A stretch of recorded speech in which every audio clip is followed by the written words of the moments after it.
The first time I understood that my own handwriting could be a sin, I was standing at the kitchen counter with my hands still white with flour, and my mother-in-law was holding a small blue notebook out toward me the way a person holds a dead bird. She was not angry. That was the part one could not understand at first. Her face was soft, almost sorrowful, and her thumb was pressed against the cover in a way that was almost tender, as if the notebook itself were the thing being pitied and not me. The kettle was singing on the wood stove. A jar of pickled beets was open on the counter behind her, red as a wound. Outside the window, the March snow had begun to melt into the garden beds, and I could hear the drip of water off the porch eaves, steady as a clock. I was 24 years old. I had been married 5 years. And I was about to learn what Amish husbands and Amish mothers and Amish bishops do to a wife who has been caught keeping a record of her own thinking. My name is Martha. This is the Amish Stories, the channel where I sit with you at the kitchen table and tell you the things Amish women are taught to carry to the grave behind the prayer cap. I grew up Old Order Amish in Holmes County, Ohio, in a district so quiet you could hear the horses shifting 3 farms over on a still night. I was baptized at 18. I was married at 19. I left at 25.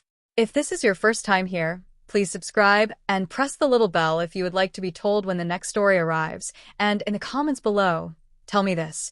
Have you ever written something down that you knew you would be punished for if the wrong pair of hands found it? Have you ever hidden a sentence behind a flour tin, or under a mattress, or in a barn beam, because your own thoughts felt like contraband? Tell me. I read every single one. In the outside world, a notebook is a private thing. In my community, there was no such category as private. The Ordnung, the unwritten code, does not have a chapter on journaling because the Ordnung does not have chapters at all. It lives in the air. It lives in the way an ant tilts her head when she disapproves. It lives in the sentence a bishop does not finish. And one of the things it lived inside in my district was the idea that a woman's inner life is not her own separate country. It belongs first to God, then to her husband, then to her children, then to her mother-in-law, if she lives in the same house, then to her sisters, and somewhere far after that if there is anything left, to her.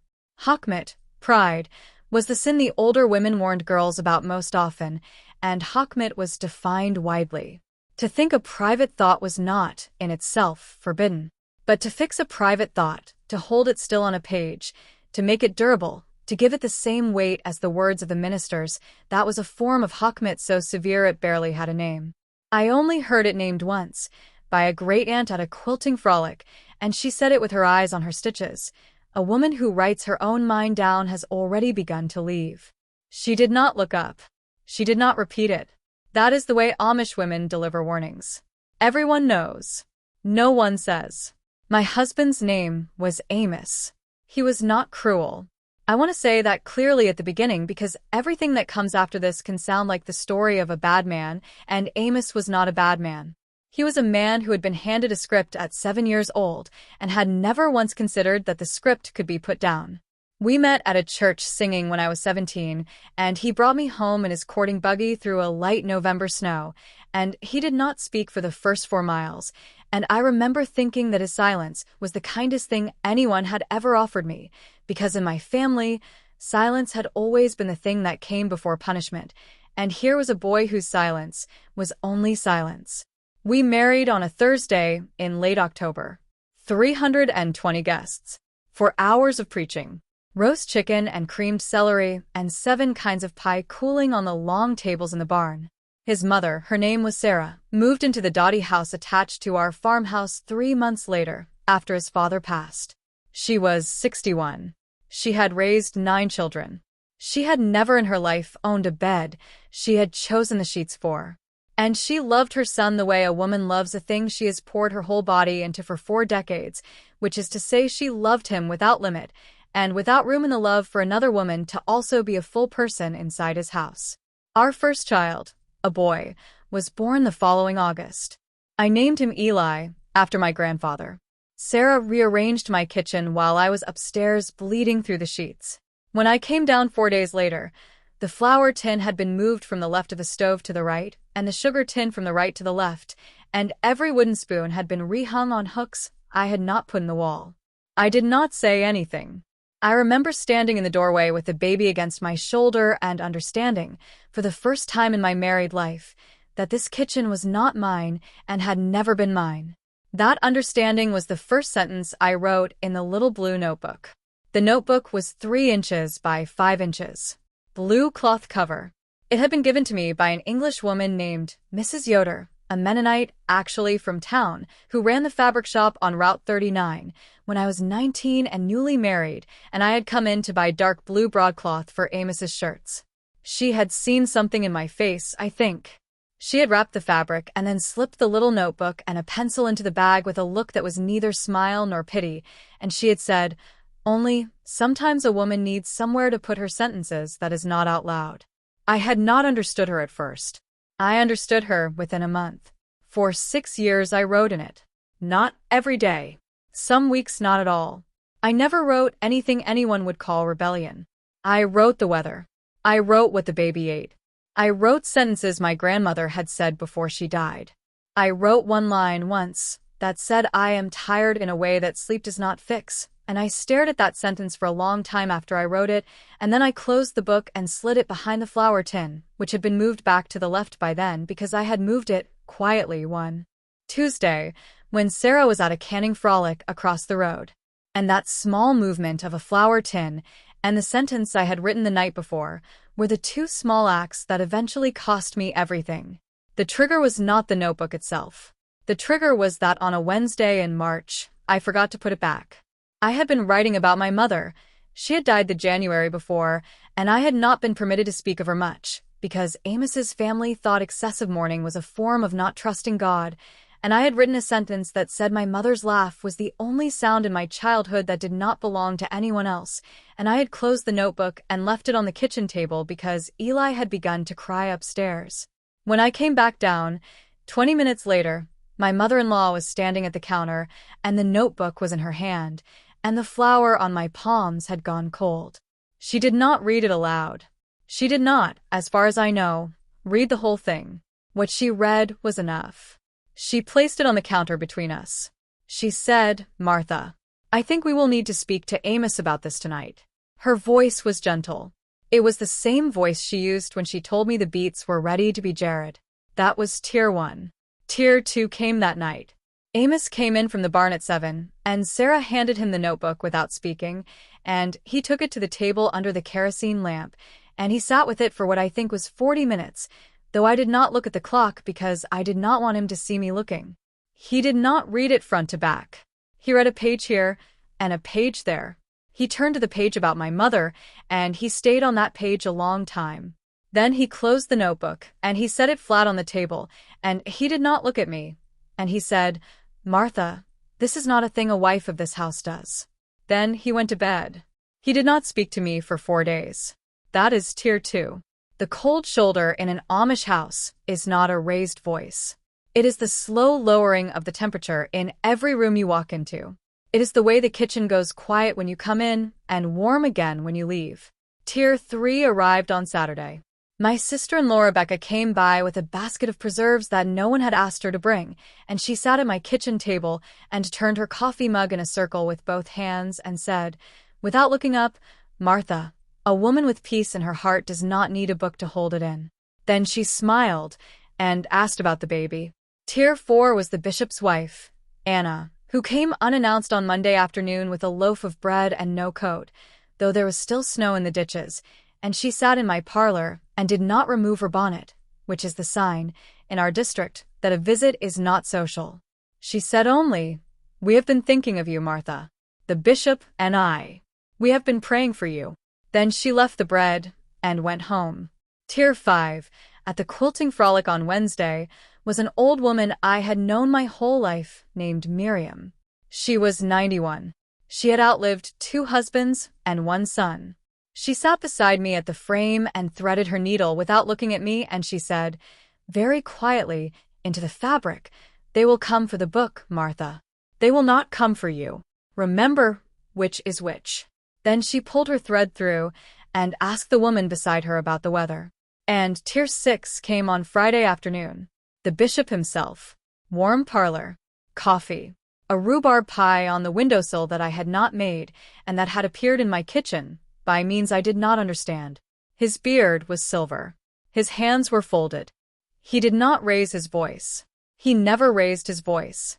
He said, "Martha, we do not want to lose you. We love you. Your husband loves you. Your child loves you. We want to understand what has been troubling you so that we can help you carry it. May I see the book?" I gave him the book. I do not know, to this day, whether I gave it to him because I wanted to or because 6 years of tiered pressure had already carried my hand for me. He did not open it in front of me. He tucked it inside his coat, against his heart, the way a man carries something he intends to protect. Then he stood up and he thanked me for the coffee and he said, "We will talk again on Tuesday." That was the moment I understood that a notebook could be shunned before a woman was. The Lydia of the story was not named Lydia. She was my grandmother, my mother's mother, who was 87 that spring and living with my uncle 3 miles east. I had not been permitted to visit her often since my mother's death, because grief in our community is a thing you are expected to hand back to God quickly, and repeated visits to a grieving grandmother could be read as unwillingness to yield. But on the Sunday between the bishop's visit and the Tuesday follow-up, I hitched the buggy myself, without asking, and I drove those 3 miles alone with Eli on the seat beside me, and I sat with my grandmother on her narrow bed under the eaves of my uncle's dotty house. She was almost blind by then.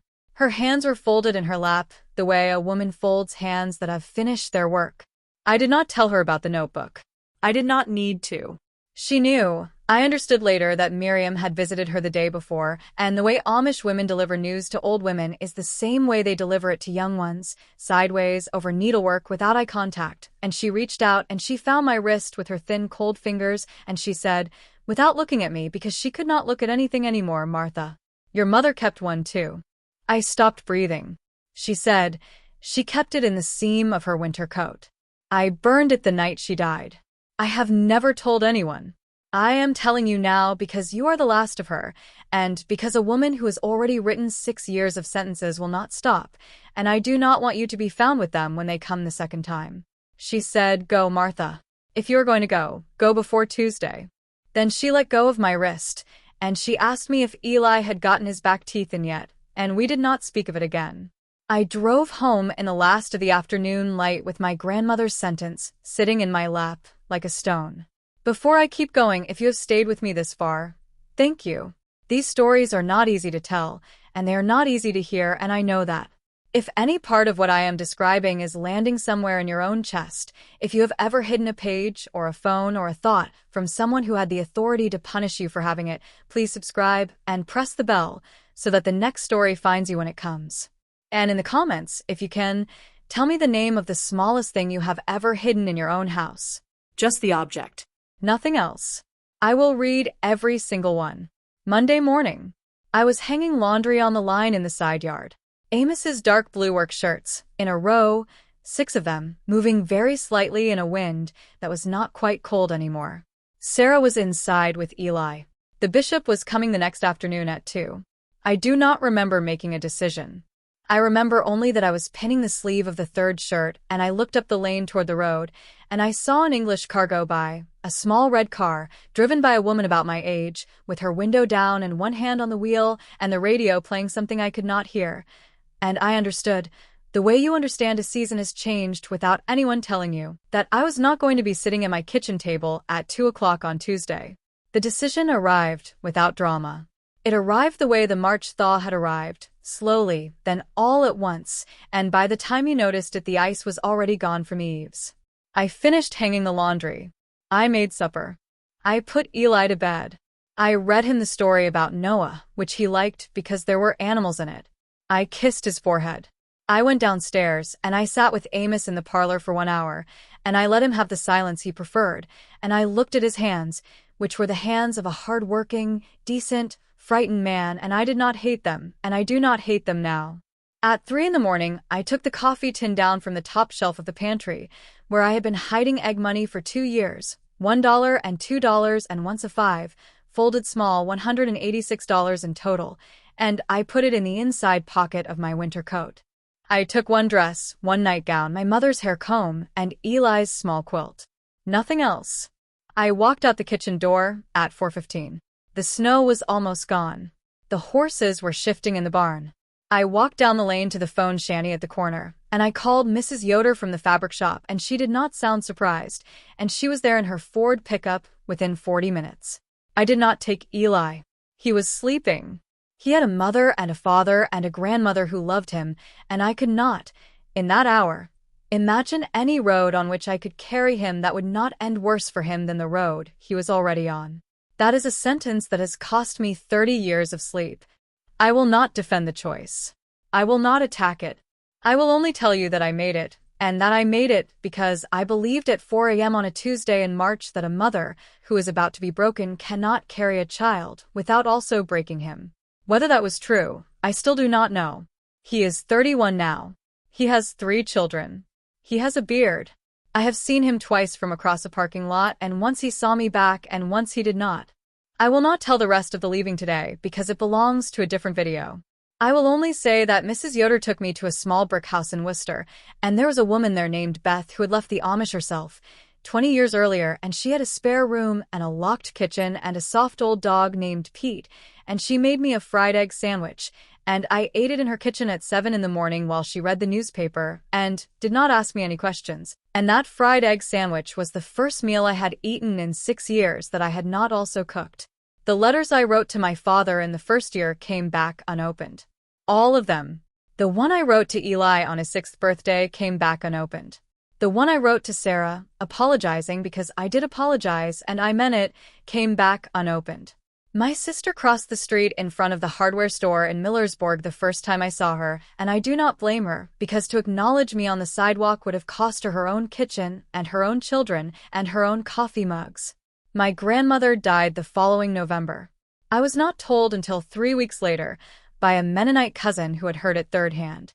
I did not go to the funeral because I would not have been welcome and because to arrive would have been to punish, at her graveside, the community she had lived and died inside. I sat in Beth's kitchen the day of the funeral with a cup of coffee, and I said her name out loud once, and Pete the dog lifted his head, and that was the whole ceremony I was permitted. The notebook, I later learned, was burned in the wood stove of the bishop's kitchen on the Tuesday afternoon. I did not sit at my own table. Sarah was present. Amos was present. My grandmother's Bible was open on the table, though I do not know to which page. The burning took, I am told, less than a minute. 6 years of my sentences. A description of the March thaw. My mother's laugh. Gone into smoke over Holmes County, Ohio. On the same afternoon, I was 300 miles east on a bus with a paper cup of coffee going cold in my hand. The therapist I finally found 3 years later, in a small beige office in a small city I will not name, with a jade plant on the windowsill and a woman named Dr. Weiss, who kept losing her reading glasses on top of her own head, was the first person in my life who used the phrase coercive control to me. I did not know what it meant. She explained it slowly. She said, "Martha, the most effective forms of control are the ones that never once have to use force, because they have arranged the room so that force is not necessary." She said, "A community that cannot hold your questions does not actually trust its own answers." She said, "A journal is not a small thing. A journal is a woman insisting that her interior life is real. That is why they burned it. Not because it was dangerous to them. Because it was proof of you." She said, one afternoon in the 4th year, "Consent is not a door you walk through once at an altar. It is a door you must be free to walk back through every day of your life. If the door has been nailed shut, whatever is happening on the other side is not consent, no matter how gently it is arranged." I wrote that sentence down in a new notebook, which I did not hide. I want to be careful here. Amos was not a monster. His mother, Sarah, was not a monster. The bishop, whose name I will not say, was not a monster. They were people raised inside the same silence I was raised inside, holding a set of instructions that had been handed to them by people who had been handed the same instructions, going back so many generations that no one alive could remember who had first written them, or whether anyone had written them at all. The system is the thing, not the people. I do not hate the Amish. I hate very little at this point in my life, because hatred is a heavy notebook to carry, and I have already lost one notebook, and I do not intend to carry another. What the community gave me: a work ethic that has held my life together for 30 years, a knowledge of gardens and horses and quilts and bread, sisters whose faces I still see in my dreams, the muscle memory of prayer. Those things are still with me, and I would not give them back even if I could. But the framework was the mistake, not me. And it took me until I was 38 years old to say that sentence out loud. If you grew up in a house where your own handwriting was a threat, I see you. If you have ever hidden a page or a letter or a message on a phone from someone whose love was contingent on your not having interior thoughts, I see you. If you have ever burned something of your own before someone else could burn it for you, I see you. If you have ever left a child sleeping in a bed you could not carry them out of, and you have paid for that decision every night for the rest of your life, I see you. If you have ever said yes at an altar because saying no had already been made unbearable long before the altar was built, I see you. If you have ever sat at a kitchen table across from a gentle-voiced man in a warm room with pie on the windowsill and understood, in the middle of his kindness, that you were being erased, I see you. You were not weak. You were surviving inside a system that was built to make sure you could not refuse without paying for it. And the fact that you are still here, listening to a stranger tell you a story about a blue notebook behind a flour tin, is proof that something in you kept writing. Even after the notebook was gone. Even in the dark. Even in the years when no one, including yourself, could read it. Tell me, in the comments, what part of this one stayed with you. Was it the flour tin? Was it Miriam's needle? Was it the red car on the lane? Was it Eli? Was it the fried egg sandwich? Was it my grandmother's wrist? Tell me. And if you have your own story, your own notebook, your own kitchen, your own Tuesday at 2 o'clock, tell me if you are ready. You do not have to be ready. I will still be here when you are. I read every single one. Subscribe to the Amish stories. There is so much more I have not yet said. There is the story of what Mrs. Yoder told me on the drive to Worcester. There is the story of the first Christmas alone. There is the story of the day, 12 years later, when Eli saw me from across the parking lot and did not look away. Until next time, choose your freedoms wisely. They might just save your life. Your sentences belong to you. They always did. Even the ones that were burned. Even the ones that were never written down. Even the ones you are still, right now, afraid to say out loud.